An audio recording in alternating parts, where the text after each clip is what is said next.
On today's episode, we're joined by brothers Austin and Connor Cooper. We grew up with the Cooper boys in Laguna and have become very close in the recent years. At their core, Austin and Connor embody what it means to be a luminary. They bring light to the world and leave a lasting impression on everyone they meet.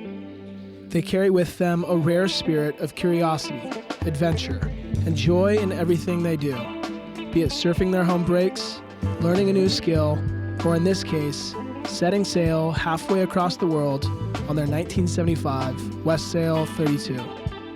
Will and I sat down with the boys in Laguna to share stories from their voyage, including learnings and lessons, finding deeper connection at sea, honoring unfamiliar cultures and traditions, and the perspectives gained from their monumental trip. I'm Robbie McInerney, and alongside my brother Will, welcome to Trading Cards. I like how we got the younger bros on this side. Yeah, this is a divide and conquer approach over here. Totally. But with that, boys, welcome to Trading Cards. Thank you so much for taking time out of your day to join us. Cheers. Thank Through you. all the wires. Thanks for having us. Yeah. Yes, sir. Air cheers, Robbie. I got you. From a distance.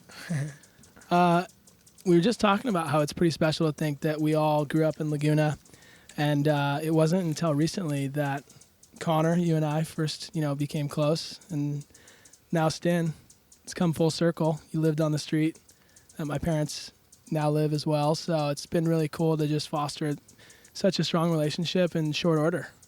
Totally. I agree. I mean, we weren't even that far apart in age. Kind of grew up doing different things. Always definitely knew of each other and were affiliated with the same groups, but my brother was a little different in age bracket, so I'm like 100. We got all the age brackets here. We have do. class of what? Should we go around? We all went to Laguna Beach High School, Yeah, correct? correct. Yeah. Stin starts.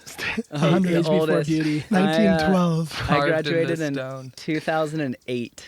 Ooh. 2012. 13. 16. Okay. We got the generation. Spanning almost a 16. decade. Austin's like, shit. I shouldn't be here. Just kidding. The 2008 to 2016 jump does seem severe. It is quite severe. It is. It's two like high school generations. It is. It's cool though. We can see how similar or different we are. You know what's Right. funny is actually I was dropping Emily off at Rye Goods this morning and driving up 3rd Street and going back to my house on Bluebird, but on the way, I got stuck in 15 minutes of high school traffic going up Park, and I was like, that hadn't happened to me in probably 10 years, Yeah. 12 years, and it's so funny to get reminded of what it's like to be in high school, and that was pretty classic. It's probably quite different. Are they all mobbing on Yeah. their That's what I was gonna say. electric Wheelies on bikes? Super 73s, kids Flipping are you in off, brand new like- Teslas. Tesla didn't exist then. That's what Stin said too. We were on the phone. He's like, dude, can you imagine being in high school and you're just riding a Super 73, flipping people the bird and hawking loogies and like, this is freedom, baby. Yeah. So good. So good. Yeah. But Well, I think as we've always talked about and we've all known, we highlight Laguna a lot because we think about the amazing breed of people that come from this small and tight-knit community, whether they're artists or athletes or even those that go on to start really rad businesses, or in your guys' case, kind of a combination of all of them. And what we're super excited to talk about here this afternoon is a really big milestone for you guys in your life, something that you had always talked about as kids, as brothers, this idea of a big adventure, a monumental kind of out of your comfort zone trip that would ultimately be transformational for your guys' lives in many ways. Stin, I've got the rundown from you. Con, we got the rundown from you separately, but now to have you guys both here together to highlight the voyage is really exciting. Will and I are stoked to just dive in full force. Dude, I was reading the article, or I don't want to call it an article. Is it Story. story? Whatever you want to call I it. was reading it in the Surface Journal, and I just went on a solo trip to Europe, and I thought that was a big commitment, let alone years of learning how to sail properly and all this stuff. And I'm like, wow, to have them sit down and tell us kind of just, there's probably so many little mini stories within all those stories that were just so crucial in like being a transformational kind of experience in your life that will shape not only your guys' relationships, but just the way you see the world, the way you see people, the way you treat the environment. Just there's so many things that you learn kind of subconsciously on those trips. So I'm just excited to kind of be a fly on the wall as Robbie steers this and just throw little questions out at you guys. Totally. Cool. Yeah, I love that. I mean, we came into this and Stan was like, what are the talking points? And then Connor asked Stan, hey, did you get any talking points? And both the boys like, nope. Free form. That's how we like to do it. Totally. We think it nurtures the most authentic conversations. And so I think we start from square one. I mean, what was that initial kind of brainchild of yours? What was the nest egg that, or that seed rather, that was planted in your guys' heads to think about taking on such a monumental adventure? You want me to dive into this? I'm actually curious to hear your side of the story because I've told people my side of the story and I'm kind of, questioning whether it's in line with what you have. So you go for it. Okay, I'll tell it and then you can agree or disagree. Okay. So I think Connor and I have always been inspired by these adventures, like Yvonne Chenard and their trip to Patagonia and Jeff Johnson and their trip in 180 degrees south via sailboat. So Connor and I had always done these little adventure trips throughout like our high school, college, and after college years of going down to Mexico, deep into Mexico, and random places just to go surfing or do whatever adventure that activity was based around. But we had done this trip to Connor, actually, speaking of solo trips around Europe. Connor was planning a 4-month trip around Europe solo, just living out of a car. He had rented a car for 4 months and was just going to be living out of his car. So I was going to kickstart that trip with him. So we decided we would fly to Iceland first, spend about 4 or 5 days in Iceland, then go from Iceland to Belgium, and then Belgium all the way to Norway, to Norway, where he would drop me off. I'd fly home from Oslo, and then he would continue on, ultimately ending in Morocco. But the catalyst was kind of, we always wanted to do a trip where we thought we would be going by car down to Tierra del Fuego, is that where it is, in Chile? And we thought we would just be like driving the one all the way from Alaska down to Chile. And we decided kind of on this trip in Iceland where we were camping out of a car that we were such ocean people, and we just grew up surfing and grew up diving in Laguna, and I don't want to go as far as to say watermen, but we were just water people, we were just loved the ocean. So we're like, why don't we combine the ocean? And at the time, Connor had showed me while we were in Iceland this video of this couple called Sailing a Vagabond, who's like a famous, beautiful now YouTube couple with millions of followers and does quite well via their YouTube channel. But at the time, they didn't have a lot of followers, and he just showed me, he's like, why don't we do something like this? Look at this couple, they're doing it, we could do it too. And so I reached out to them on that trip and was just like, hey, I know you're about to do a crossing the Pacific, or Atlantic, I'm sorry, can I join you? And he was like, my dad is doing it, but if he backs out, there's a good chance, like, we'd love to have you on board. And so I was like, this kind of was the beginning of the dreams of maybe doing a sailing trip, was on that camping trip in Iceland, and then driving from Belgium to Norway. And during that trip, I think that was pretty much like a large part of our conversation, like during these large road trips of long duration, just how much money would it take? What does this look like? Blah, blah, blah. So we ultimately decided that, okay, we could save enough in 5 years. We'll save $50,000 each. We could buy a boat, and we'll have enough for 2 years to go on this voyage. We didn't really know where we were going to go or what we were going to do, but we guesstimated that we could, with $50,000 each, over 5 years time saving, we could go for 2 years with the boat that we wanted to do it on. My favorite part about that too is such a burn the boat mentality. It's like, we don't have any plans after that. Yeah, just get the boat and we'll figure it out. So and to give a little more context as well, this was 2014. So we estimated that by 2019 we would be going. But mind you, we had never sailed before. As you guys know, Laguna is not a boating community. We have Dana Point and Newport just north, but neither of us knew what it would take. And I think that was kind of the beauty of it, is that there was so much unknown, and we tried to structure it as best as we could by this 5-year plan, saving around $10,000 a year. But so many obstacles and different curveballs and sideballs came with that, and it just made the trip and the plan even more fun and exciting that was happening. And so yeah, Austin, that idea came from both of us. But if it wasn't for Austin to really pick up that torch and that idea and run with it, because mind you, I went back to New York and then I went to China. I'll continue with this conversation because I have more to tell. Austin laid the groundwork, so I'll let him continue. So like after that trip, I was super motivated. I was like, all right, I could do this. So I was working at a cinema camera company at the time in the action sports world. And I was in New York at Red. I was working at Red Cameras as an East Coast sales rep. So I was living in New York for a month out of the quarter. Then I would come home for 2 months out of the quarter. So I was like, I don't need an apartment because I spend all this time in New York. So I was like, I'm just going to buy a boat and live on it. So immediately, like right when I got home, I want to say like within 3 weeks, I bought a boat. And it was like an inexpensive, livable 28-foot Erickson. And so I started living on it, and I was so nervous to take it out.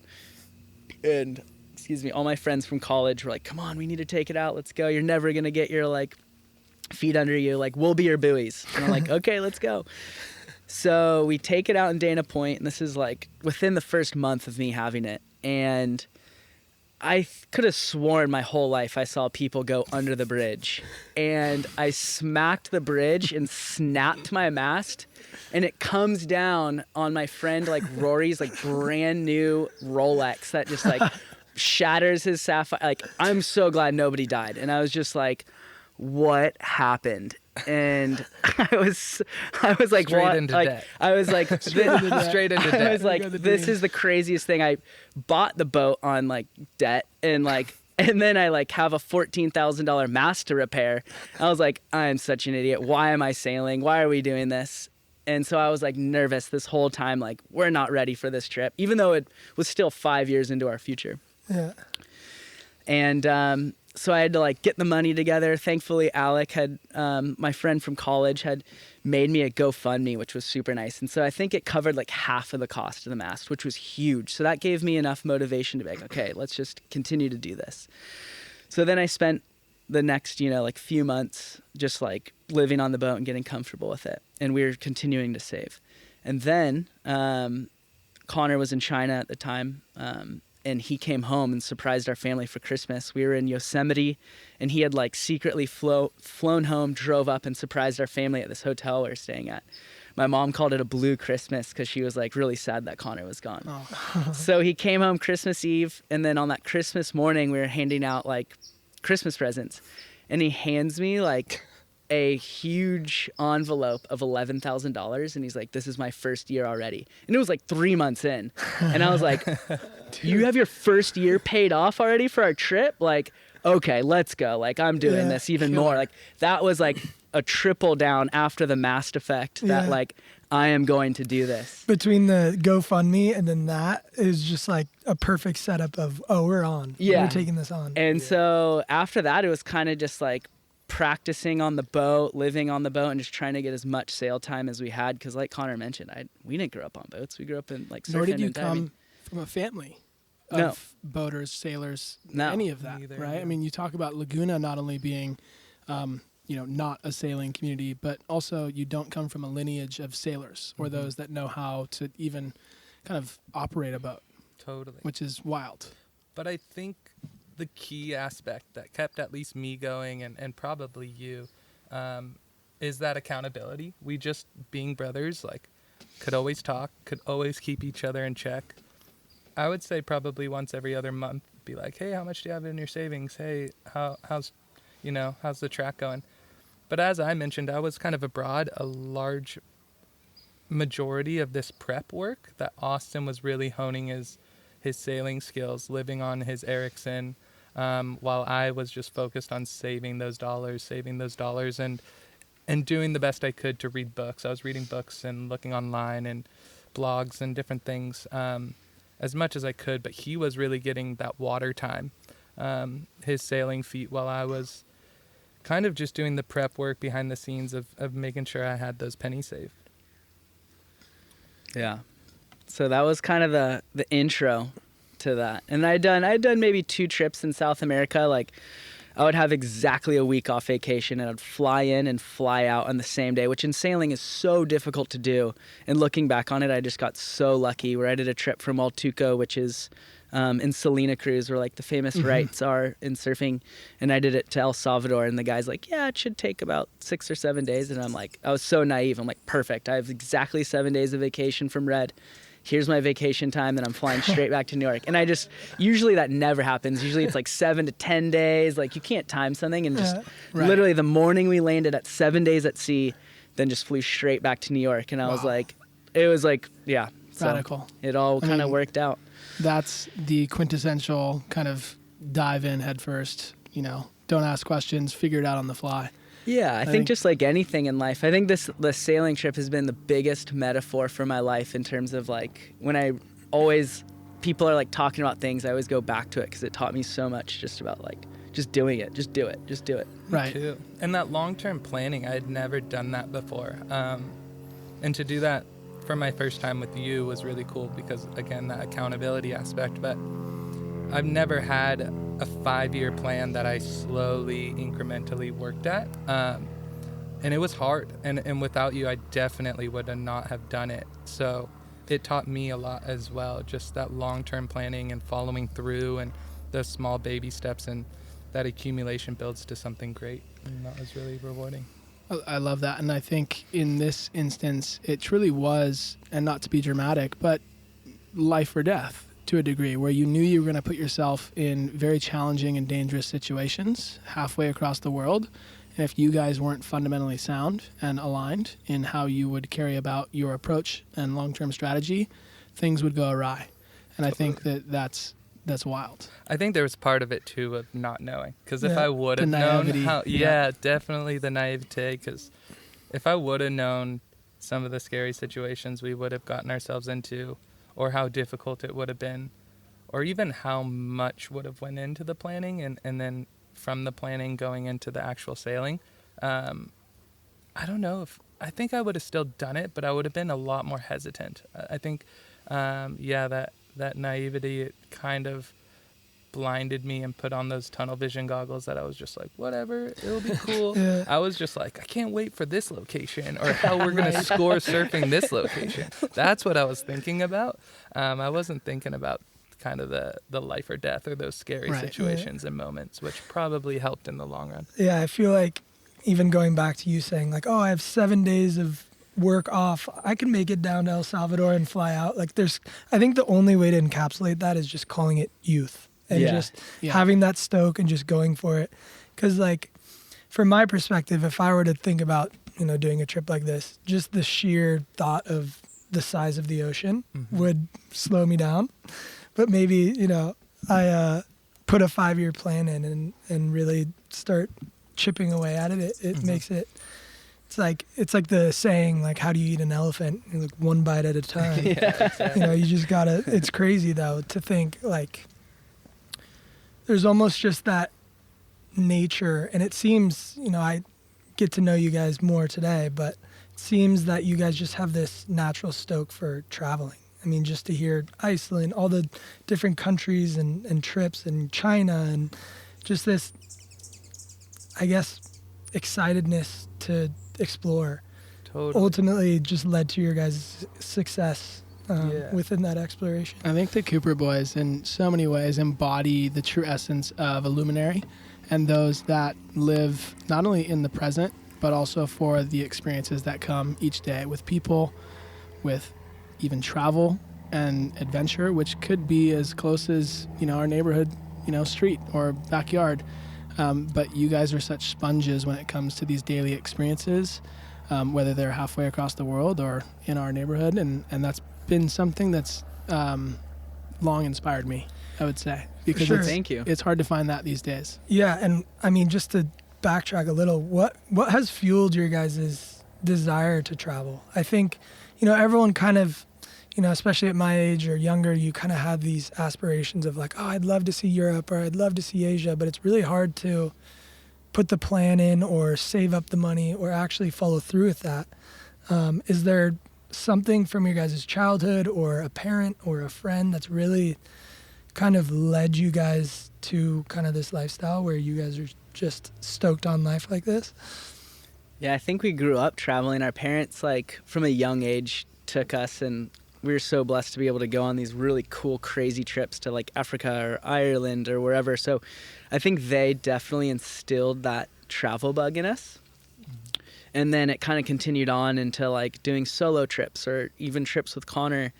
And then I would say, why do I do it? I think it's so hard, and I mean, I'm not that old. I'm only 33, but 2008, if you did the math. But I think that's one of the only things left, which is so sad, that I'm hoping trying to change this, but really gives me the butterflies, is like thinking about a trip and like planning and getting excited for something like that. So it's like one of those few things that like I can't wait to do, and it like gets me really excited.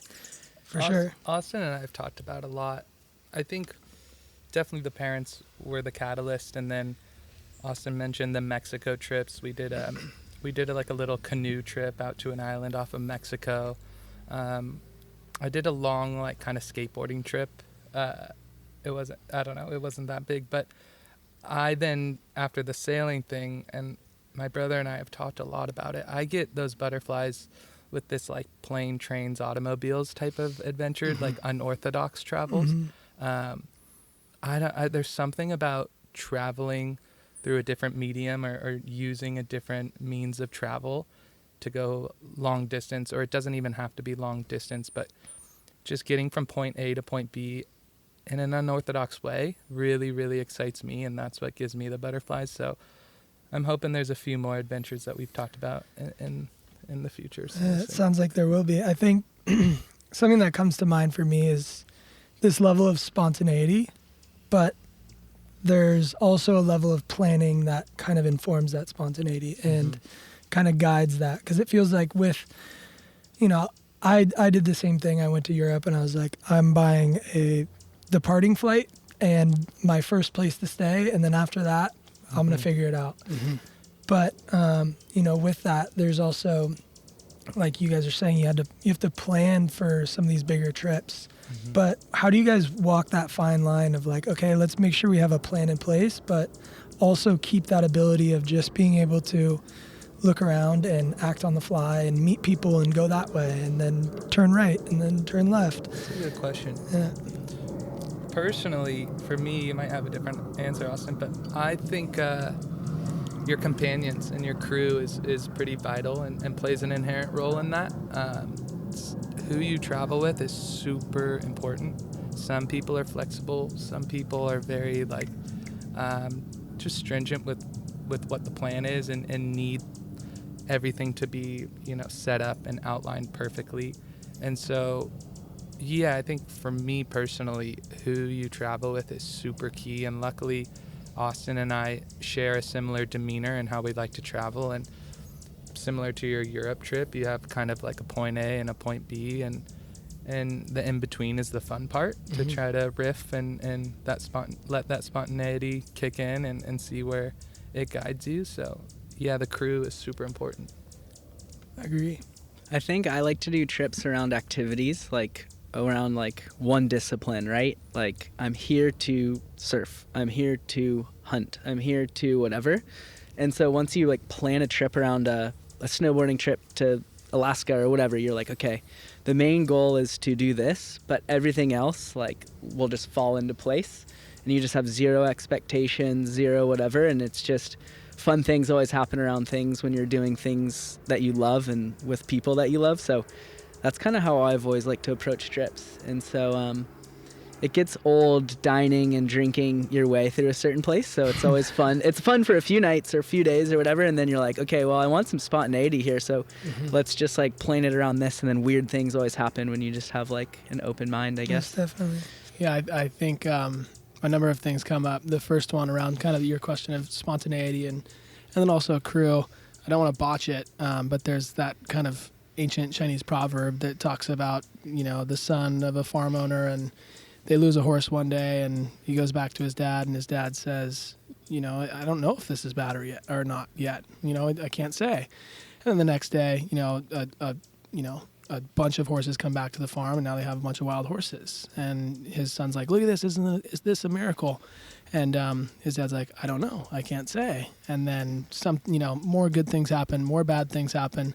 And his dad's kind of common response is, I can't say, And so it's really a perspective on being spontaneous, treating each moment for what it is, and being present in that to really just go with the flow. If it's good, great. If it's bad, great. We'll roll with the punches and live and learn on the fly. But then the second thing that just came up was I watched a little Type 7 film that just came out on this guy, Riley Harper, who I've known, briefly over the years. And one of the things that he said towards the end of the film was that there is no greater feelings in life than leaving for a trip and returning home for a trip. They both have incredible kind of emotional responses. And so I think that's really interesting because both kind of play in the same message around spontaneity and then also this unexpected and unknown adventure or trip and then returning back home to a sense of comfort. They're kind of very much aligned, as kind of ironic as that is. No, it's so true. It's so funny because in the worst moments of a trip where you're like caught in a storm and you're just like, gosh, I just want to be home in my bed, like with my dog or cuddling my girlfriend or whatever. You're just like, you just want to be home so bad. And then the next day something beautiful happens and the weather's cleared and the waves are insane and you're like, there's nowhere I'd rather be than right here, you know? Fuck the dog. So literally it's like, that's such a true statement. It is so true. Yeah, it's so pretty interesting kind of dichotomy in life. But so, back to your adventure, we get to a place where we're able to save up $50,000 each to really accommodate a 5-year adventure. I'm guessing that we decided to sell the Erickson after the Balboa adventure. And tell me about you purchasing the sailboat that ultimately would be the boat that you guys travel around the world with. So 5 actually turned to 6 years. Our dad, unfortunately, got diagnosed with cancer. So we were like, ooh, okay, let's just see what happens. Let's hold out another year. Let's wait out. Let's just not take off right now. This just doesn't feel right. So thankfully, he's 5 years cancer-free as of like last week. So we were super thankful for that. That's awesome. But at the time, so 5 turned into 6. But we did have the money and we were ready. And so sailing works on seasons, right? You have to leave by November to kind of beat the bad low pressure systems that come in. Ideally, you want to leave in October, November, but October is even a tad sketchy because hurricanes come up and you can get smoked. So November, November's the time to leave. So we had kind of waited our 8 months and things seemed to go well. So we had 4 months to buy a boat and take off, which is unheard of. You don't want to do that. You want to have at least, most people prep for a year, get their boat ready, do all the systems checks. And so I had sold the Erickson in the spring of whatever year that was. What'd you say? 2019. 2019. And so we had essentially all summer to find a boat. We finally decided on a boat on I want to say early October. And it was Rhino, a westsail 32. So all summer we had been shopping. And I had such a specific vision in my mind of what I wanted. I imagined a massive helm, beautiful navy blue. I'm a Navy guy. I'm yeah, Navy's gonna be sick. I'm gonna look so cool. Austin made us pull a boat out of the water that we knew was shit. But he was just it's got the aesthetic. We spent $2,000 just because I was so stubborn. My stubbornness just killed us. And but it was beautiful. I'm I'm gonna look so cool. And so all summer we were just bogging. Brad Pitt would play your movie character. That's what he was envisioning. 100%. Oh my gosh, yeah, that's exactly right. And so I'm imagining myself as Brad Pitt. Come to find out, I'm I don't even know who the opposite of Brad Pitt is. I'm that guy. And we buy this boat, which is Rhino, but she was exactly what we needed. And thank God for our boat broker, Paul, who's just an absolute legend and the coolest guy in the world. And he was just played his cool. Like, he had his head on his shoulders the whole time, and Connor always too, like, just like, I don't know, man, I don't think this is it, and finally we found this boat, a Westsail 32, like, cruise ready, totally in our budget, like, but it was like from the 70s, and it like wasn't cool, and it didn't look cool, and I was just like, no, this is not what we want. That's Hollywood's job. And finally Paul was just like, dude, you're not going on your trip then. Like, he kind of got stern and upset, and he was just like, I'm not helping you then anymore. Like, Connor and I both think this is the boat, and like, if you're just gonna be like this, like, I can't help you anymore. Since like, can you paint it navy? It's like, then we got a deal. It was like maroon everything, and I'm just like, this is not me. Wait, was the boat named Rhino before you guys, or did you guys name that? Yeah, you It can't was- change the name. Can't change the We were name. too like Too unqualified to like change the name. Bad juju. Yeah, if Bad anything juju. bad happened, I'd be like, damn it, I knew we should have changed the name. The good news is So Rhino tricky. is a great It name. is a Yeah. great name. No, it's like we were talking about this the other day. It's like getting a new dog, and the dog's name's like Bojinxel. And you're like, dude, it's not going to be the name. You guys Bowie. scored there. Or Bowie. She was just stout and thick and just like so slow, but just like heavy and gnarly. And so Yeah. The helm that he envisioned was just a little stick. it was a stick, just a wooden stick. So yeah, so that happened, and then here we are. They changed my mind. Like, they just cornered me that day, and they're just like, we have to buy this boat. We have to buy this boat. So yeah, we left in November 2019, just after hurricane season.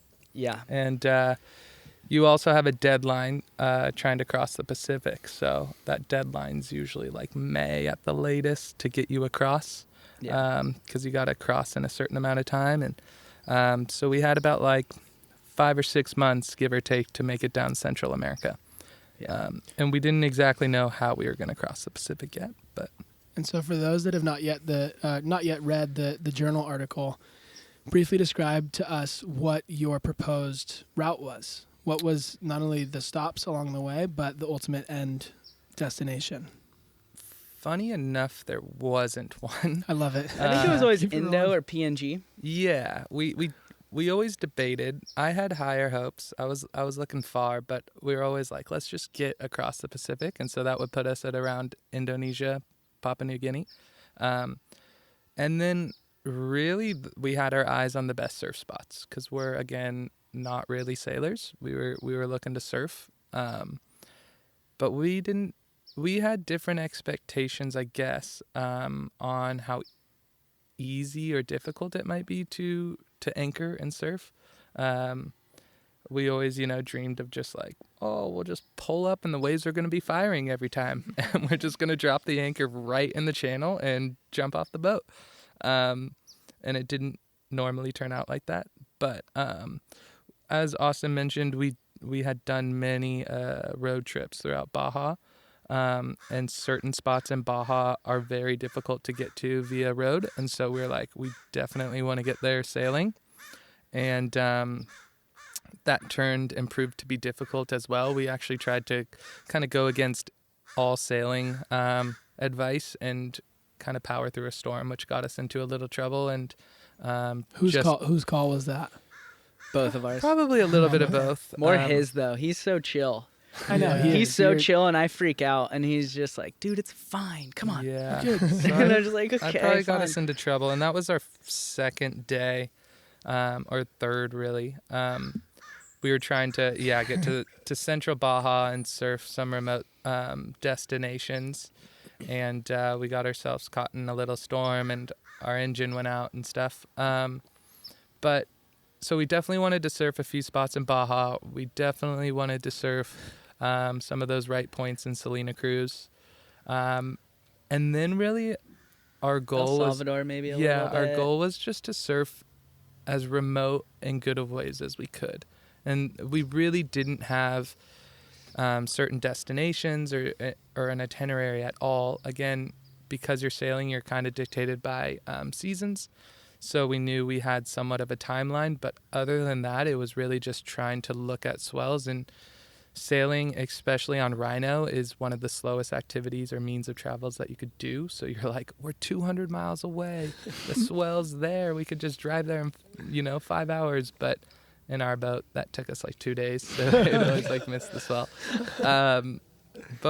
But that always made, when the stars did align, so much better, which happened several times on the trip. But I yeah, think there too really we wasn't wanted any to. destination. It was always my goal, not like selfishly or like egotistically, but I always thought it'd be cool to like pioneer a wave or like find your own wave, you know, that like only you know about. Yeah. Like And the so- search with Rip Curl. Yeah, yeah. You know? And so as we went to an island where we thought we were gonna find one, but that was always like the vague idea of like, let's just find our own wave that like forever in our life we like know it's out there and we can go surf it. Yeah. And we like, kind of found a few or like find like an idea of some, but we never like got it how we wanted it to. But we found a few waves that I think could work, and it's written deep down in some black notebook. And I think, yeah, Here totally. on the map. Yeah, you better hide that. But there was also this idea, as Austin mentioned, to kind of travel the path less traveled. And that brought us at a crossroads when we were in Panama, looking at the itinerary of how to cross the Pacific. There's something called like the Milk Run, which is like you leave either from Mexico or Panama, and you kind of do the closest, the like rum line, or the closest point A to point B to the Marquesas or French Polynesia. And that's called the Milk Run, and that's kind of the route that everyone goes. And then Yvon Chouinard in Patagonia's film, 180 Degrees South, also we knew that Easter Island had some surf, and they went there unfortuitously because their mast broke, but we were like, we know we could sail down there. And this is in the height of COVID. French Polynesia was closed. We were pretty darn certain, or we were certain that Easter Island was closed as well, but we're like, apples to oranges, who cares? They're both closed. Let's just risk it. And so We had met the captain of Sea Bear from 180 Degrees South twice on our voyage. Oh, wow. And we met him in Panama, and we asked him, and he was like, yeah, they'll let you on. So that was like our go. We were like, we know the Marquesas is closed. It was height of COVID. We had already gone home and spent 6 months. I know we're jumping ahead here, but No, it's we had great. spent 6 months in Laguna because Panama had shut down due to COVID. So we had all flown home. And then we flew back, and we're like, this is our shot. Like, even though it's closed, we're still going. And so we had kind of had a hunch through the captain of Sea Bear from 180 Degrees South that, okay, maybe we could do Easter Island. And that was always what we had wanted to do, but such a horrible island to sail to. Really, like, just no protected anchorage. There's just crazy storms down there, and it was just so uncomfortable and miserable. I'd never do it again, but definitely worth it in terms of an adventure. So, for those of our listeners and me who don't know anything about sailing, what are some of the, as you're going, like say you decide to make kind of a pivot to go to Easter Island, what are some of the natural kind of elements that you're reading, whether it's wind patterns or tides, or kind of walk us through that, and what makes like certain, like you're saying, it's very difficult to sail there. Like, kind of describe for our listeners, not me, for our listeners, what that looks like. So the reason why everyone likes to do the Milk Run, which is the Marquesas through the Tuamotus and into Tahiti, is like you're on like a what you call like champagne sailing. Like most of the time the wind is like from your back. So like it's really easy. Like you can't feel the wind. You like your boat is stable and comfortable. There's always good anchorages, like protected areas where the boat like feels like it's on land. You would never know. Yeah. The difficult part about Easter Island is you're sailing into the wind the whole time, so it feels like very strong because the wind is on your face and the boat is really leaned over. So like cooking, sleeping is just like always really difficult. And then anchoring at Easter Island, it's an 8 by 8 mile island. It's just like a rock in the middle of the ocean, like super remote, and there's no protected areas. So like your boat is constantly rolling. There's no like shallow water to be protected in. There's no cove. So it's just like open ocean. And down in the like, I don't think it's considered the Southern Ocean, but it's like pretty low latitude. It's in Chile. And you still like, it's just crazy storms during that time of year that year. It's like Yeah. their winter. So it's Got like it. the storm systems are down there rather than up there. It's like very easy breezy, beautiful trades. Well, speaking on that, and how it relates to us in California, they consider Point Conception to be kind of the roughest pass along the Pacific coastline of California. But, early settlers recognized that the Monterey Peninsula and Cove was just this majestic reserve and sanctuary away from rough seas, is what I understood from kind of history. Yeah, Totally. for sure. So it's interesting to think about, Easter Island being this remote and really unprotected rock in the middle of the ocean, and you're exposed at every turn. Completely. And something I think we kind of forgot to mention is another kind of catalyst for this trip was really getting off the grid and this like disassociation with technology. And so part of what you were kind of, I think, hinting at, Will, too, is we have certain forecast systems and we have certain technology on the boat. But Austin and I really wanted to try to not go as far as using the stars or anything to navigate. Yeah. We can't do that whatsoever. But It's the Big Dipper. yeah, just lick your finger and see which way the wind's coming. No, really was just to like remove ourselves and see what we could do with just our bodies and the minimal technology that we had on our boat and our vessel, and see how far we could push it. And it's really cool, kind of, I think Austin hinted at it a little in the article he wrote as well, is the ocean's always been our playground, but it's always been within these buoys and in the shoreline and in the kind of wave play, as we like to say. And we didn't really know what happens when you go super far offshore. And so when you're preparing for kind of like a crossing from, let's say, Galapagos to Easter Island, we were kind of forecasting maybe a 20-day trip. And you can accurately or subpar accurately forecast maybe a week out, maybe 2 if you're lucky. But that's all you could really do. And because we were on such a tight budget, we really were dealing with the most rudimentary, cheap level forecasts. And so to prepare for a crossing like that too, you're kind of just looking at the first week. You're pretty confident of what the wind is going to do, but wind's also super fickle to forecast no matter what. And so then post 1 week out, we're not downloading any new grip files or anything. We had a satellite phone that had like little sun or wind icons. That was so inaccurate. Wind always. big. Yeah, Sun pretty low. much. Yeah, sun low, wind big. Wind That's all it would show you, pretty much. Reporting back to stand on the back of the boat, Connor's like, Yeah, sun. good. Thumbs up. Tomorrow, big wind. But we had like kind of heard whisperings of, Elon Musk's Starlink, and anywhere in the world you're about to get Wi-Fi. And so that was also kind of this, I don't know, it kind of expedited, like, we want to get out there before you can be out there with just scrolling on your Instagram or scrolling on your social media. So we're really grateful that for the way we not only did it, but in the time we did it, it seemed to really work in our favor, because that was a big goal of like what we can work with what we have and how far we could push ourselves. And it was this really good balance that we clearly had a satellite phone in case of emergencies. We had a certain amount of forecast, but there was still this right amount of uncertainty. And like, people call it like the proximal zone of development, where you have like 1 foot in chaos, but 1 foot on solid ground. And I felt like we were really trimming that line quite a bit. And it felt good, because it was like, yeah, we were learning the most that we could based on this right amount of uncertainty and fear and unknown and chaos, but still having a little bit of grip on what's happening.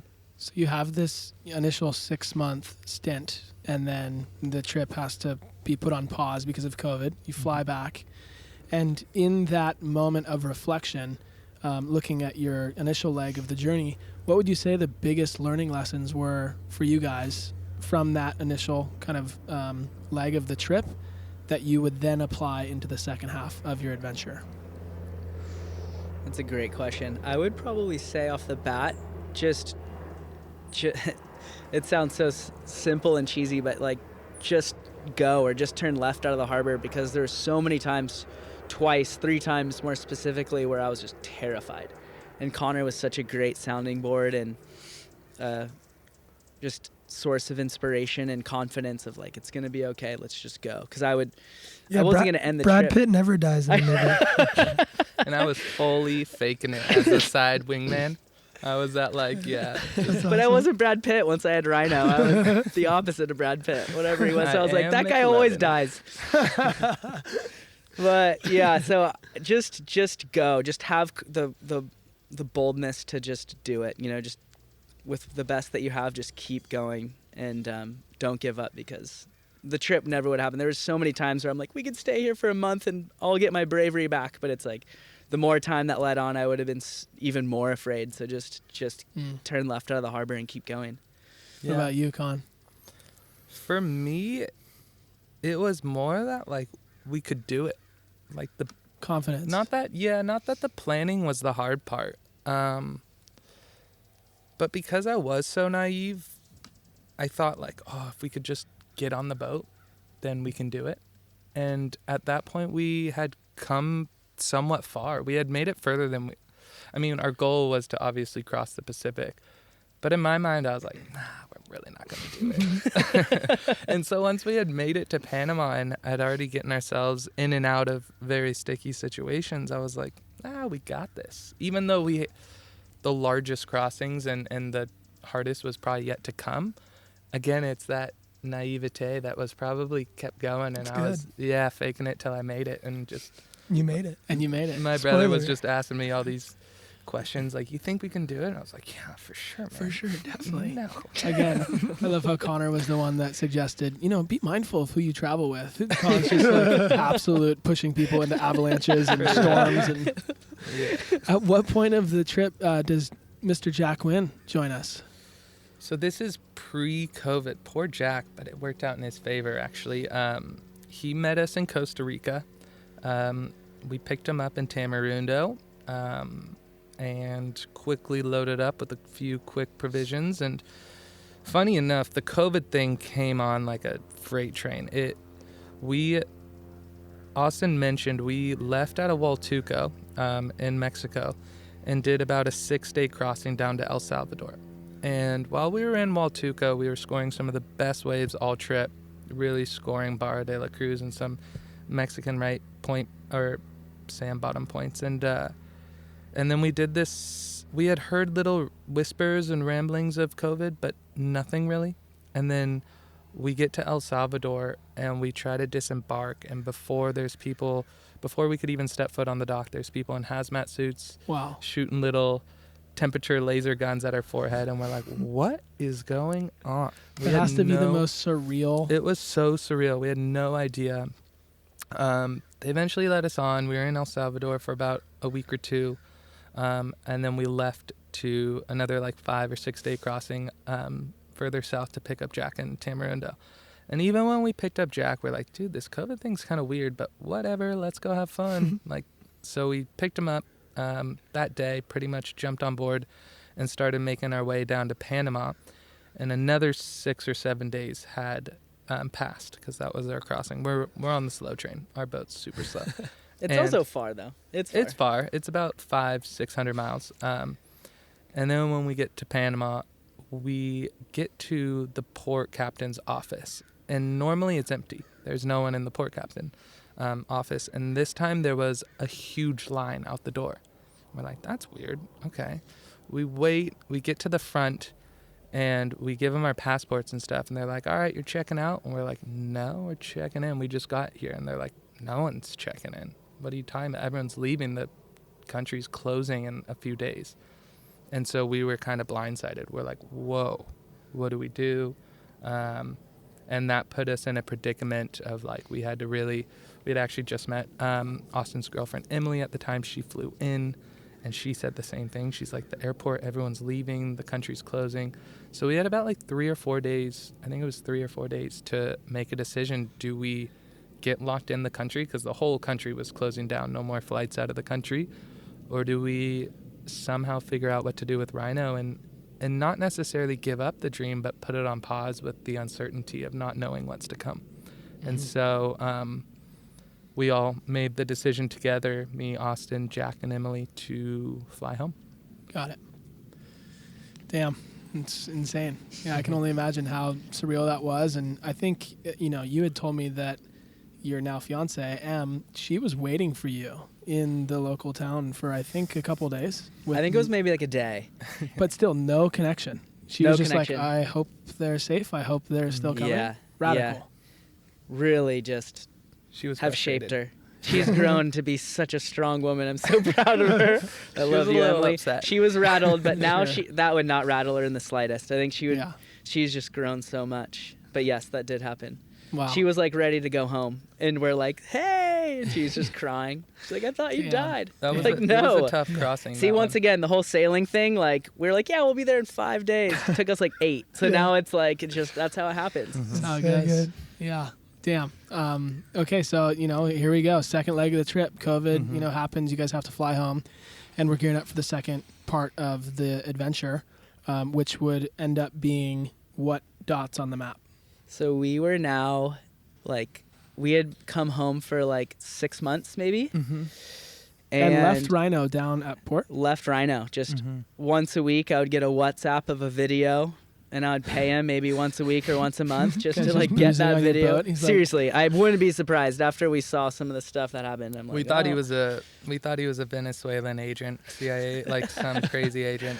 Juan, shout out to you. You were the man. Yeah, it turned out to be an amazing guy. Mhm. And so yeah, I was living with my now fiance, but girlfriend at the time, and she was super generous to just let me live rent free and kind of just like save some money doing some odd jobs. And then as soon as the country opened, I think maybe it was 4 months, I flew straight back down, and Connor was starting a new potential business endeavor with Jack.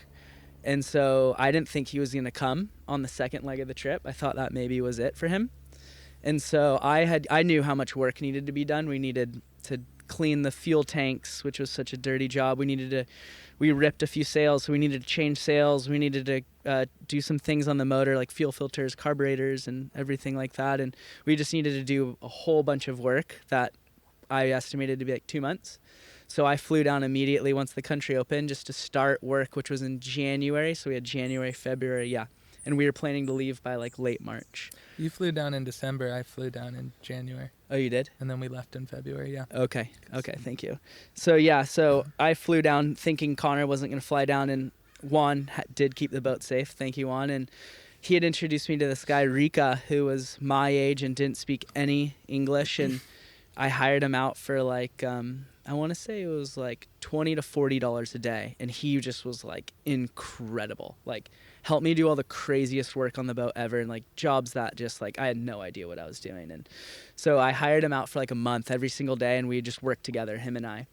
And after like we started to grow like friends, and my Spanish got incredibly better, his English got incredibly better, and we just I asked him, I'm like, hey, you want to go on a sailing trip? Like, I was supposed to do this with my brother. I'm not entirely sure if he's going to come. And I was going to do reverse. I was going to go through the canal because I didn't think I could do the Pacific with just him. He didn't have a lot of sailing skills, but he was like an insane fiberglasser mechanic, but he didn't know how to sail.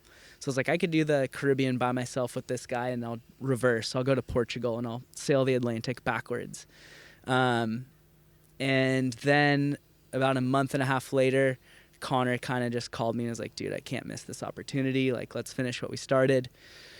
So he flew back down, and we kind of hung out with Rika. Rika was helping us finish up, and then we left. We left to go to the Galapagos, and it took us about 8 days. And it was our longest trip at the time, and yeah. That was So it was Galapagos, Easter Island, Pitcairn, which we got barred from, Gambier, and then on to Tahiti as well. Wow. Pulling into Galapagos, if I'm not mistaken, I mean, we have a friend who was on the Hokulea, and ironically enough, and this was another question I had for you guys, but she tells the story of being seasick for 4 days straight. But one of the things that she said leading up to that seasickness was that they were pulling into the Galapagos, and it's such a remote region, and she almost had to be helicoptered out. But what really saved her to a degree was, and again, correct me, pulling into the Galapagos, it's such a unique and biodiverse region when it comes to the species that are there. And so pulling in from, traveling all over the world, she was saying that they had to scrub down the bottom of their boats. They had to remove any non-native species before entering the Galapagos. Was that something you guys experienced? Or did you guys just say, fuck it? No. They got iguanas on the boat. We would have loved that. we prepared the best we could because we heard similar stuff, that the Galapagos port captain and kind of port authority is extremely strict, and that if you do have just one barnacle or anything left on the hull of your boat, they're going to send you back out to sea. So we did the best we could to kind of cross our T's and dot our I's, and we cleaned our boat. We did everything before the crossing, and when it took us about 9-10 days to get to the Galapagos, and once we got there, the port captain came out, dove under our boat, and told us, he just pointed back out to sea and told us we have to go back out at least 50 miles beyond the border and scrub our boat again.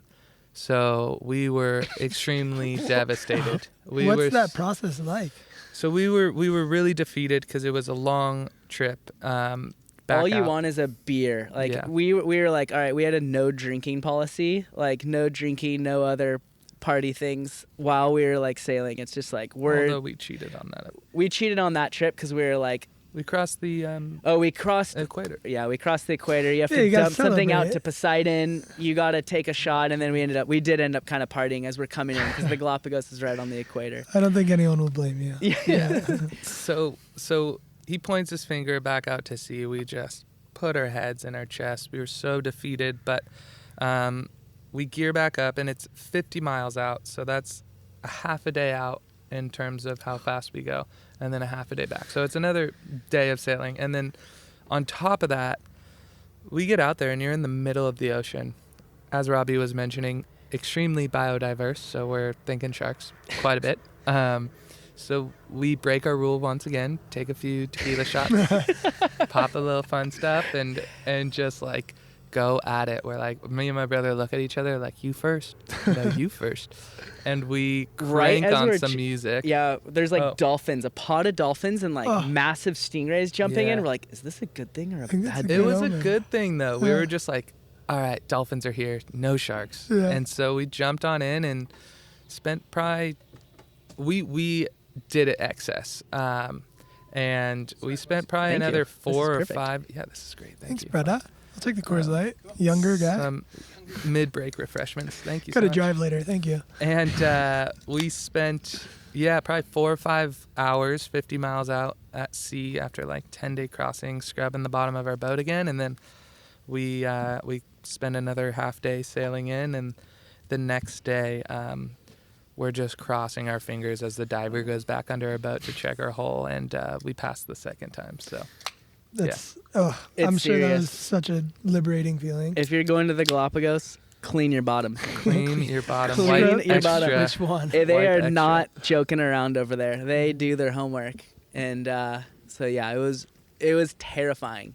Just 50 miles out in the middle of nowhere, deep blue, and you're just scrubbing your hole in the middle of the ocean. And you're just like, please don't be a shark behind me. This is going to be the soundbite. Clean your bottom, scrub your hole. 50 miles out, scrubbing your hole. It's so spooky, too, because the water's so clear. The viz is so, maybe, 80, 100 feet. And we had dropped our anchor just to slow our drift because no one's on the boat as we're cleaning. So you kind of are holding onto the boat. Luckily, it was a super glassy day. But you can see just the anchor going down like 100 feet to nowhere. It's clearly not hitting the bottom. That's the part that scares me. And it's spooky. Because when you're looking at the deep blue and you're looking at the bottom, it's scary. But then when you have the depth of field where you see the anchor going all the way down and then disappearing like 100 feet down, it's spooky. You're like, what's going to come up that chain? Crazy. Yeah. But that's where the extra couple tequila shots That'll do it. Mm-hmm. On that note, I mean, speaking on just the unique and diverse place that is the Galapagos Islands. On your adventure, kind of pulling higher level really quickly, what would you say the most spiritual moment of the journey was? Whether that was with an animal, whether that was with the sea itself, or a form of weather. What Stars. Yeah, what was that kind of unique spiritual connection that really stood out to you guys? I think I alluded to it in the beginning of the article, where there's a moment where I was pretty confident at this point. We had just kind of overcame the largest storm of the trip. It was at the end of the trip. It was like 50 knots winds, 55 knot winds, and it was just like 18 hours of complete misery. And we had 3 days left, and it was kind of time to like settle in. And after that, the wind just turned into normal trade winds of about 15 knots, which was ideal. And there was no moon, so the stars were like reflecting off of the water. And I was listening to the song by M83, which is its intro. I don't know if you know that song, but it's like, you were here, or we were here before you even existed. And it's just like, I don't know, the song, it's like, carry on, carry on. And I'm like looking at the bottom of the ocean, like, and I could see the stars perfectly reflected. And it's like as if I could touch the Milky Way, but basically just purely off the reflection.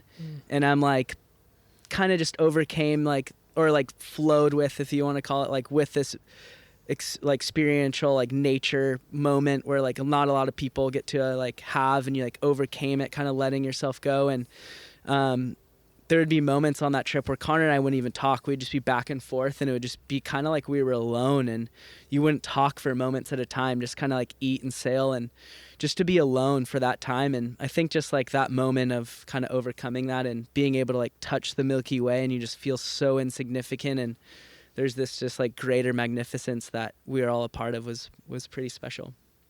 Damn. Mine was a little different, I think. Just undermines your passionate, like, His is the shitty weed. story. Well, funny enough, it's not that necessarily, but we had just done our longest crossing to Easter Island, and we get this alert from Esmeralda, this Chilean Navy ship that's like a massive pirate ship, and they circumnavigate the globe always. And they were like, Rhino, what are you doing? Pretty much like, island's closed, huge storms coming, what are you doing? And we're just like, well, we need some help. We like have broken a few things on the boat at this point, and we really wanted to go onto Easter Island. So we were just like, we need some help. Can we just go onto shore for a little? And they were like, we're leaving. The port captain came on and was like, Rhino, you can't come on land. And so we had anchored off of Hongaroa, just kind of the only really somewhat protected bay, but really exposed to southern swells, which was inevitably coming. And we kind of knew what was coming, and really fearful. This port captain had said like the year before, something similar, a storm similar had come, and like 6 of the like 9 boats there had capsized, and like it was just a mess. And so this huge anticipation of fear and the unknown. And I think even Austin maybe had gone on to tried to go on to shore to like get some food or like some help, and on the little like panga. And I'm sitting out there just like kind of contemplating like what's to come. We just had spent like 12 or 20 days out at sea or something, and this little panga boat comes up to us, or comes up to me on the boat, and he's got his long hair down to his ass crack and the most dark leathery skin you could imagine. Doesn't speak any English, speaks Spanish, and he's like, fumas? And I was like, sure, man. And he pulls out this like 3-foot tall marijuana plant and just hands it to me. Just a full marijuana plant, and hands it to me, and like speeds off into these dark clouds coming. And it was this like, for me, I was thinking like, oh, this guy knows what's up and what's coming, and what a generous gift. But I was thinking like, he probably didn't navigate obviously from, the French Polynesia way back in the day, but you hear so many stories, and come to find out, you hear so many like old folklore and historical tales of these ancient Eastern or Easter Island navigators and sailors coming from the Marquesas and sailing on these boats, and he seemed like one of them, or he seemed like he knew what was up, and like clearly it was probably his grandfathers or great grandfathers that had done this, but he knew what was coming. He didn't have the forecast that we had, or the port captain to be like, hey, I got these like storm forecasts and you better hunker down, but he just knew, it seemed like, what was coming. And that seemed super cool to me, of like, what a generous gift, not only to just give us a marijuana plant the first day we show up, but to like give us some sympathy, because we kind of felt like we were left out there to just like, you know, Esmeralda, the Navy ship, was like, we're getting out of here, we're leaving, what are you doing right now? Wow. And the port captain was also kind of like, we can't help you, you're not allowed to come on land. But this one Ponga guy that just was like so Polynesian and such a chiller just comes out, the only one to acknowledge our hopeless situation. And although a funny gift of a 3-foot tall marijuana plant and kind of a little bit of confusion, but it seemed like there was this like instant connection and communication and just sympathy above all, of like, dude, sorry. Yeah, That sense. it's very cool. It's almost like this humanitarian kind of perspective of like, we don't speak the same language. I don't know Totally. you, you don't know me, but Even if we didn't smoke weed, it would have been a cool gesture. Yeah, so. totally. for the record, we do. That's, I don't know if that's off the record or on the record. I think that's so epic. Just that sense and the connection to people. You hit on the idea of universal languages, Yeah. right? And we talk about it all the time, but that's such a deep bond that we have as human beings, and you know, one race on this spinning rock.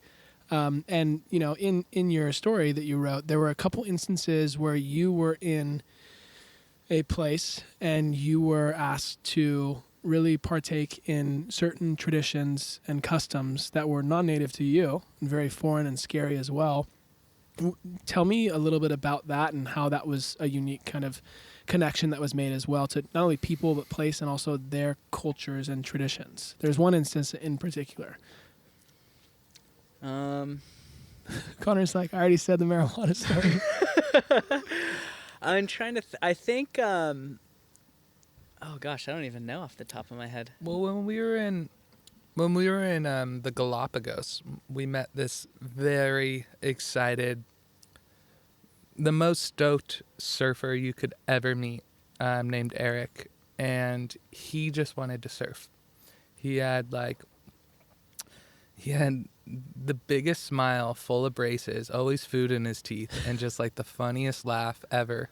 And we just instantly knew that we had like surfing as a connection, and we knew that there were waves in remote parts of the national park that you had to boat to, and we had the sailboat, but we really didn't know how to get there.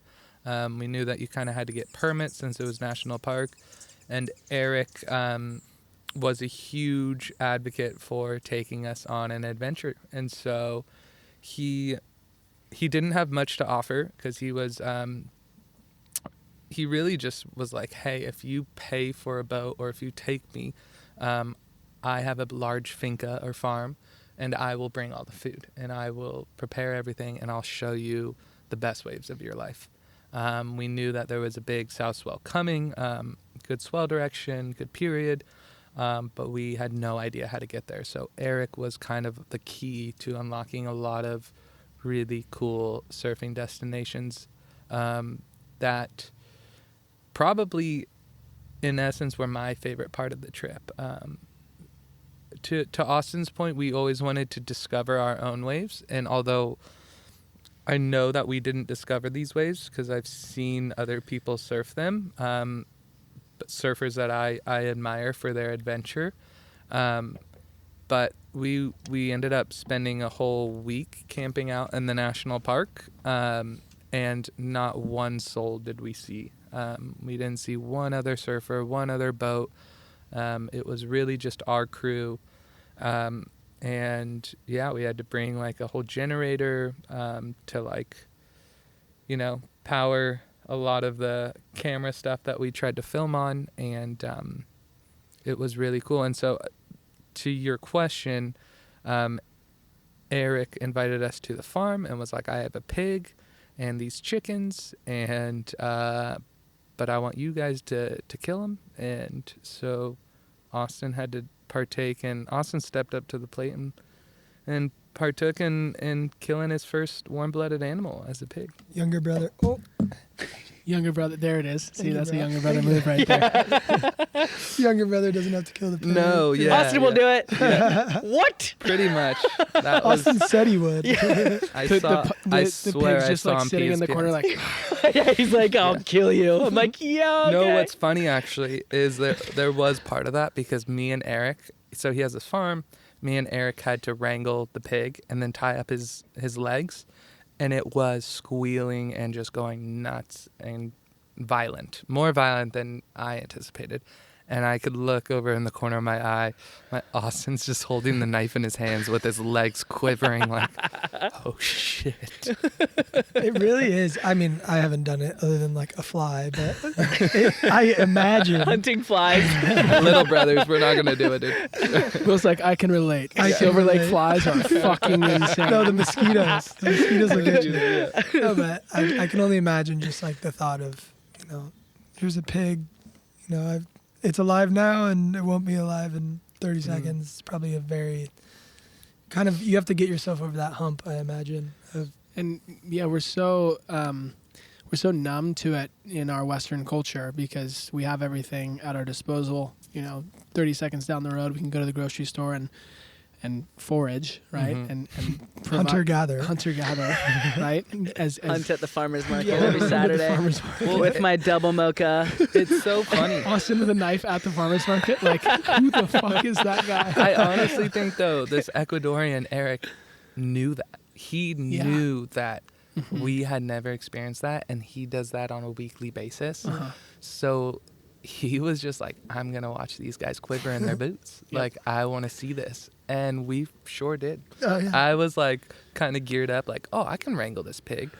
And he's in these like boots and just, this should probably be off the record, but like steps on the neck and it's still like, wow, and I'm freaking out. And Austin's just shaking over there. And I'm like, oh my God, he's laughing with his like braces, smiling. And I'm like, he wanted to watch us kind of suffer a little, like uncomfortably, but in the best way possible. Just see us out of our comfort zone and introduce us to his world on the finca, on the farm, which was really, really cool.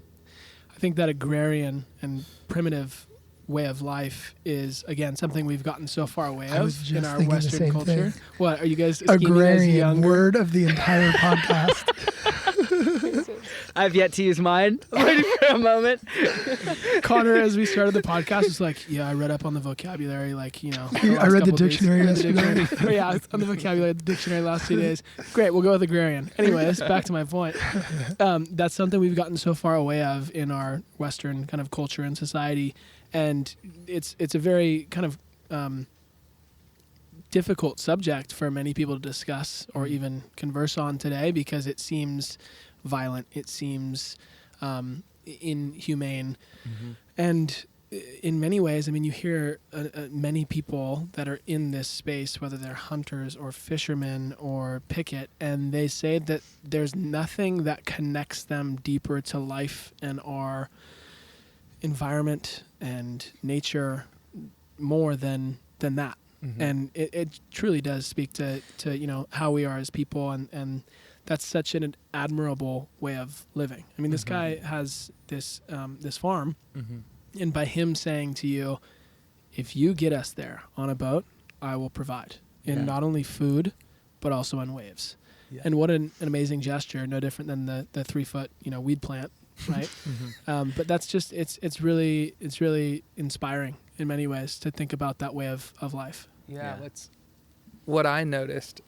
And I think we even found ourselves in a special situation because of COVID, and we did get rejected from a few spots. But regardless of the COVID thing, I think not only were people on a similar playing field of like, we're all human, so like I want to share my culture and my whatever, but it was more just like this over gracious, over generous, like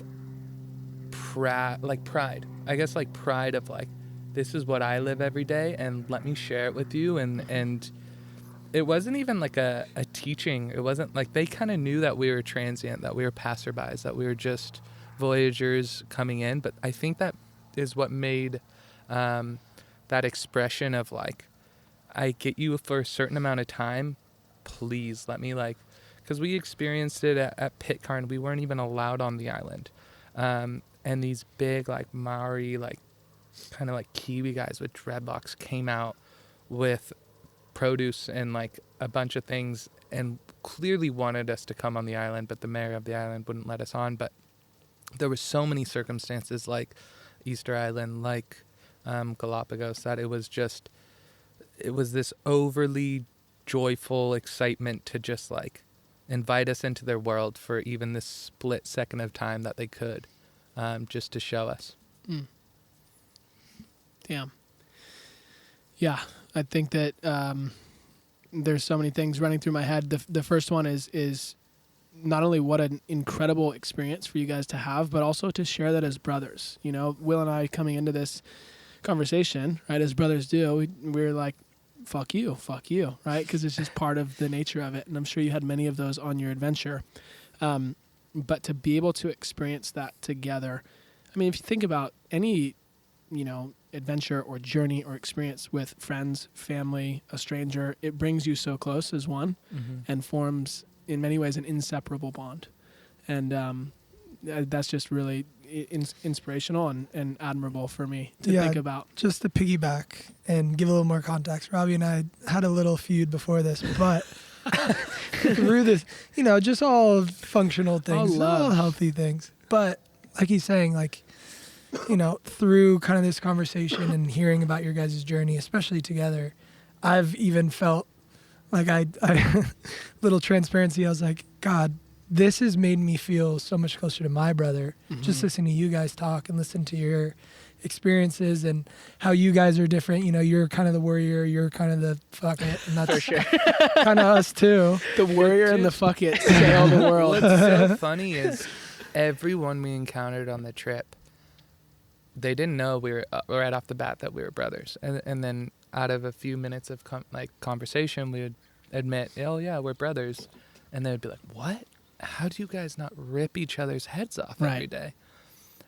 And Austin and I, funny enough, I think contrary to most brothers, we really never had that much animosity or even like brotherly feud. Like we weren't even that competitive growing up, which is crazy. And maybe it's, if I'm going to be completely honest and transparent as well, maybe it's something like I kind of wish we had a little bit more of like a little bit of like competitiveness to fuel our fire. But like I'm also at the same time so grateful that we've always just been cool brothers and like always have gotten along.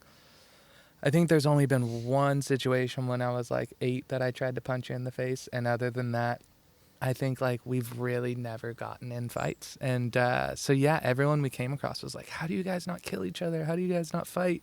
And of course there was heated moments on the journey and probably a few, you know, curse words exchanged at times, but like we really never got that mad at each other or never really wanted to toss each other off the boat too many times, or at least that was me. Maybe you wanted to kill me a few times. I'm sure there was. I think we needed each other. That's the hardest part is like when you need somebody, it's like, even if you're sick, even if you're like whatever, it's like, I need you. So like you go on like 3-hour shifts towards the end. At the beginning, it was like an hour and a half depending on the weather, but it's like, I need to sleep. I need you, even though like I may not be happy or whatever, like I just need you to get up. And like we just had that like, I think foundational respect for one another. So it's like, I know you need to sleep, go. Like we were always like, it was never like 10 minutes, dude. Like, let me just chill. It was always like, yep, I'm up. Don't worry about it. Like no one's complaining. And I think that like led to the just foundation of like a good, healthy trip where like we just showed up for each other, which was really important because we needed each other. You can't be like, let me just sleep tonight. It's like, no, dude. We need to be sailing. Like, I need you to sail. So. And you guys each got 1.5 feet of the weed plant. Yeah. Right down the middle. I probably got 2. You probably got 2. I probably got 1. Younger brother. I was terrified in Easter Island to smoke, but... Yeah.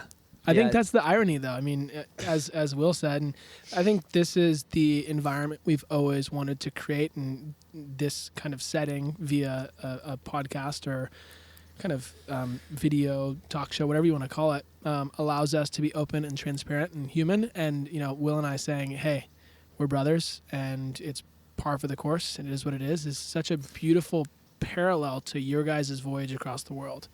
Our version, if you will, is taking on slightly different uncharted waters by way of a business where for sure. we're forced to wear a lot of hats. There are, time and pressure crunch situations. There are learnings that are had and perspectives that are gained. There are blowout moments. There are storms. There are rainbows, and it's part of the adventure. I don't think there's any difference. It's really interesting. You need each other. It's Yeah, like, and I need you for this. Like, I can't show up alone. Like, I need you for this meeting. I need you for this. Like, Yeah. Like, you just need each other. So I don't think there's any difference. It's crazy. And Will saying, coming on my side as we're talking in the street, saying, just remember, we're on the same team. Yeah. Totally. And it's that reminder, Yeah. It's kind of this healthy tension that at times, like, when you're deep in it, you're like, you kind of lose sight of the nature that kind of brought you together. Right. And, it takes kind of those moments to realize, like, wow, like, we're both pulling the same direction here. And Yeah. sometimes, it's easy to, when times are tough, to, point the finger or to get mad. But then, there's that kind of aha moment where you realize, like, we're both trying to do the same thing here. Mhm. And instead of getting mad at each other, let's channel that and put it in the right bucket. Yeah. Completely. Yeah, I think, this is probably the best two guys we could talk to after what we went through this afternoon.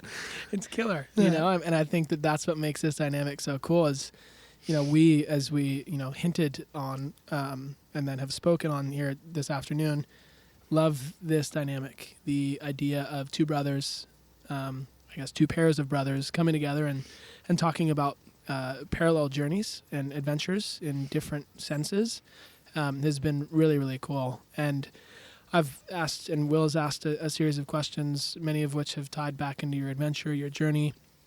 Before we go, I want to just hear about what the feeling was like to be able to encapsulate your story and your, monumental achievement in your life in arguably, speaking personally here, the greatest publication when it comes to Subjectively and objectively. The best. travel, people, art, culture, surf. When it comes to, a company that has done it right and told timeless stories around a lifestyle, I mean, the Surfer's Journal is it. We've always looked to it. So to be able to encapsulate your story, not only here today, but, more importantly in, 32.5 of the Surfer's Journal. What was that like, and how hard was that to be able to distill such a crazy adventure into a 4-page article?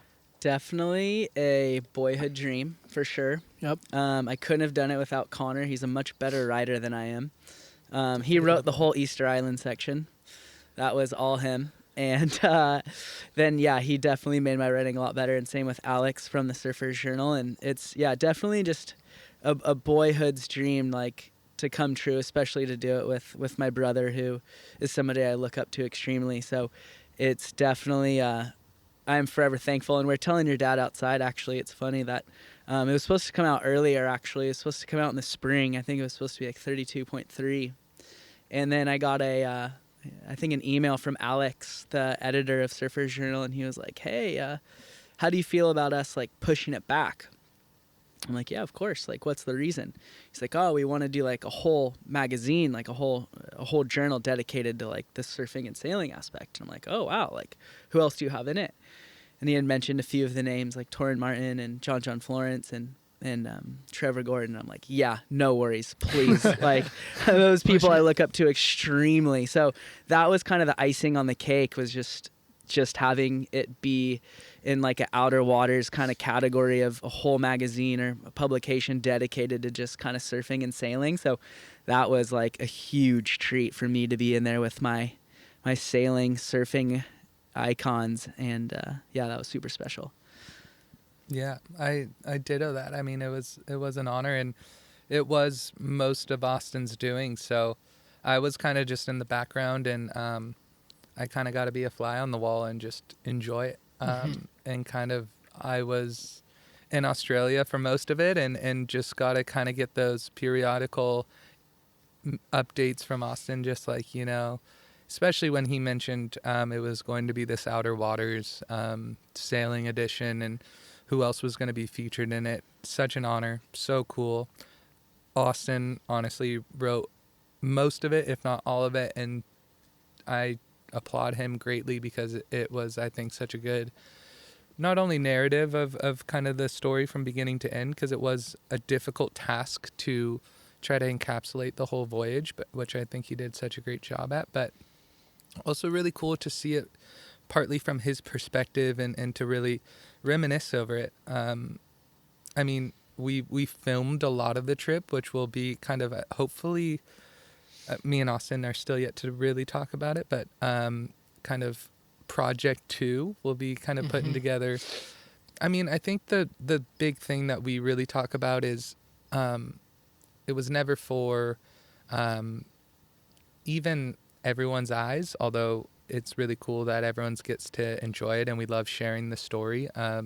Again, we're all kind of storytellers here, but it's really hopefully something that can now be solidified and published for our children and our grandchildren. And that's something that, going back to all the film and all the like videography that we did, hopefully we can create another little project that's just something that, you know, our children can enjoy and be proud of, and hopefully inspire them one day, the new generation, to, you know, it's going to look a lot differently probably if they ever want to do a sailing trip, or if they ever wanted to do a travel trip of such caliber. But it will be really cool to kind of inspire them and to give them a little inspiration and pass the torch to see where they take it. And hopefully they take it to a new level, because that would be really cool.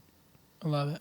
So I mean, cool. my last question was going to, you know, hit on the idea that we've touched on perspective, we've touched on learnings and lessons, and really what your foresight and vision would be for the future. But I think you just nailed it right there.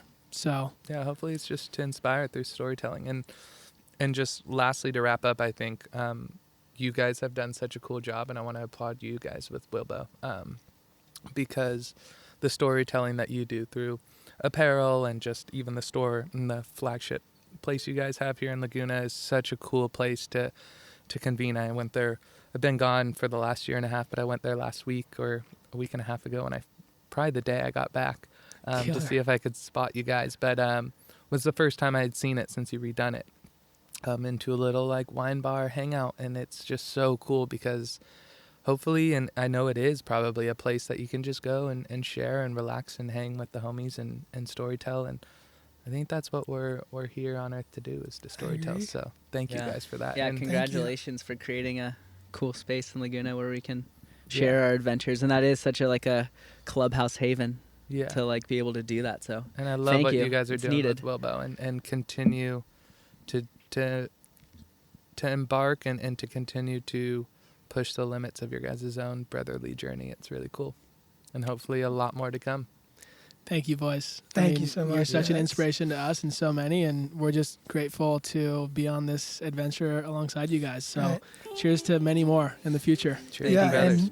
And when that surf film comes about, we have a projector in the back little area if you want to Let's show do it. it. Just bring the 3-foot plant. Deal. Cheers, boys. Thank you guys. Cheers. Woo.